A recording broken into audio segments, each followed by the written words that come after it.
At age 38, like, am I still dealing with abandonment issues because of my parents' divorce? My parents got split. They divorced. Well, they divorced later. They split up when I was like 3, 4 years old. So, You have recollections about that?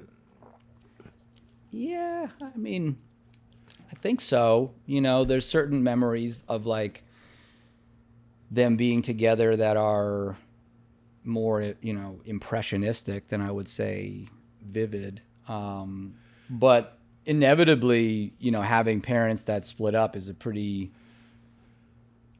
defining event. You know, I think I've gone through different phases in my life of like exaggerating the importance of my parents splitting up and then also downplaying the importance. Because at some point, you know, as you get older and you realize you still have like certain issues and you're like, can this still really be about the fact that my parents split up? Like, is this still about that? Like at age 38, like, am I still dealing with abandonment issues because of my parents' divorce? You know, and so it's a strange thing because it's like, well, did I ever accurately look at it in an encompassing and, you know, compassionate way? Or So it's interesting, you know, it's not the first time I've heard the expression or the reference to abandonment issues. How did that kind of play out as you were in your 30s or so? What kind of things happened that made you think, am I still dealing with that? yeah, well, like I said, I'm 38 now, so technically still in my 30s, but for just a little bit longer. But I would say that, like, you know, the more